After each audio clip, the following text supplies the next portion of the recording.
साथियों नमस्कार। पराग सिंघल आगरा से। परिचय मैं बता दूं, संपादक कर जानकारी पाक्षिक पत्रिका है, टैक्स पेपर है, पिछले 13 वर्ष से आगरा से प्रकाशित हो रही है रेगुलरली। और व्हाट्सएप ग्रुप भी है मेरे, जिसमें टैक्स पे चर्चा होती है केवल, और कोई सब्जेक्ट या कोई टॉपिक अलाउ नहीं है उसमें। और पिछले 2 वर्षों से या 2020 से मैं लगातार ही जीएसटी और इनकम टैक्स जो टैक्सेशन टॉपिक हैं उन पे अपने विचार व्यक्त करता हूं, और आप लोग मुझे बेहद समर्थन देते हैं और मेरे वीडियो सब्सक्राइब भी करते हैं। आज का विषय है करे कोई भरे कोई। जीएसटी का दूसरा नाम मैंने रखा है ये, करे कोई भरे कोई। और मैं आपसे प्रारंभ में ये अनुरोध कर दूं कि पूरी वीडियो देखेंगे तो आप समझेंगे कि हमारे जो टैक्स पेयर्स हैं, व्यापारी गण हैं, उन पे कितनी बड़ी समस्या मतलब समस्या आने वाली है, या उन पे कितना बड़ा कुठाराघात होने वाला है। ये समझ में नहीं आ रहा कि जो उच्च अधिकारी बैठे हुए हैं वो उनकी मंशा क्या है जीएसटी में, और जीएसटी किस मंशा के साथ वो लागू कर रहे हैं। तो टॉपिक है करे कोई भरे कोई।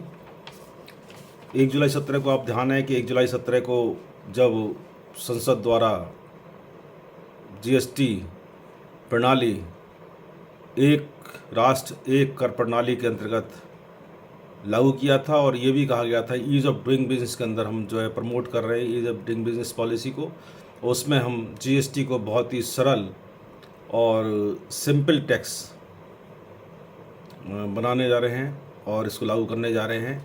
लेकिन 5 साल व्यतीत हो चुके हैं, कहीं से भी कोई भी बुद्धिजीवी वर्ग, विद्वान वर्ग इसको सिंपल एंड गुड टैक्स नहीं कहा जा सकता, गुड एंड सिंपल टैक्स नहीं कहा जाता। जैसे माननीय मोदी जी ने कहा था, जीएसटी का प्रवासित किया था गुड एंड सिंपल टैक्स, बल्कि अब ये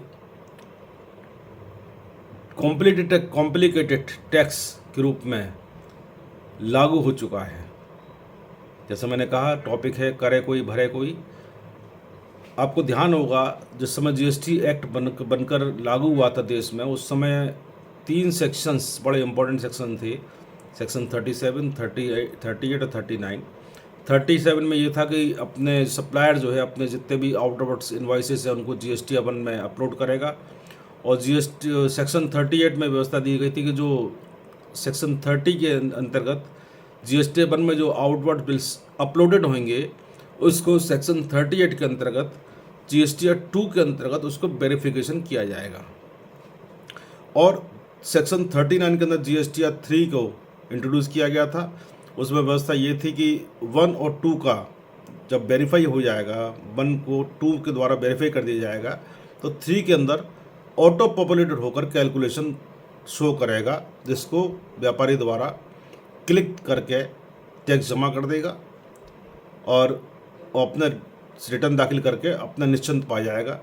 और ये भी कहा गया था कि इस जीएसटी प्रणाली में ऐसी व्यवस्था की जा रही है कि व्यापारी अपना अधिकतम समय व्यापार में लगाए, औपचारिकता में नहीं लगाए।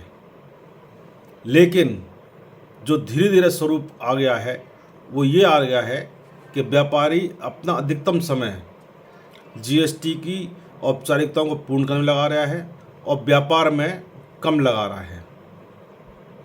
मैं ये भी कह सकता हूँ कि सरकार का शायद ये उद्देश्य लागू हो गया है कि व्यापारी व्यापार करे और जीएसटी की औपचारिकता पूर्ण करने के लिए स्टाफ रखे। चाहे आपका व्यापार चले नहीं चले, प्रॉफिट हो चाहे नहीं हो, लेकिन स्टाफ रखे अगर व्यापार करना है तो।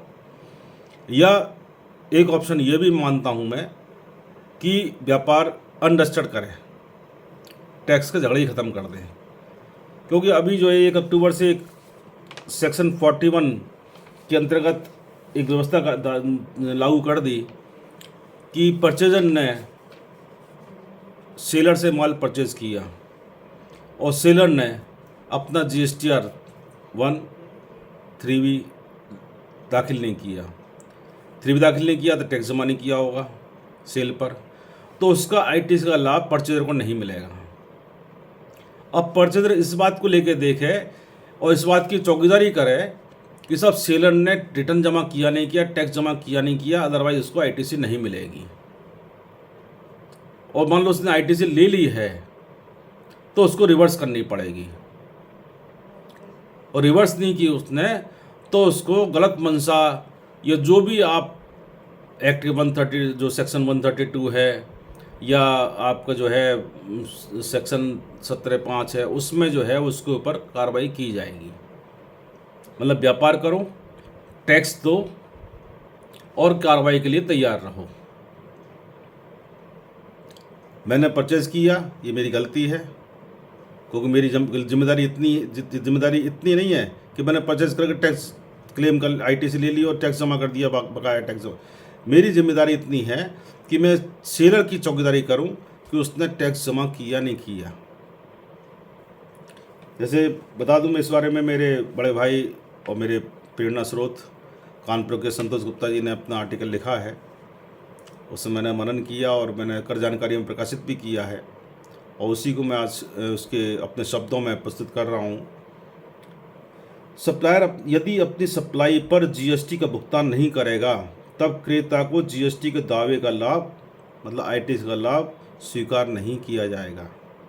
अब धारा 41 के तहत रिवर्स करनी होगी उस आईटीसी को, अगर उसने क्लेम कर लिया है तो इस पर ब्याज का भुगतान भी करना होगा। रिवर्स ही नहीं करना पड़ेगा, ब्याज भी देना पड़ेगा कि आपने साहब आईटीसी गलत ले ली है।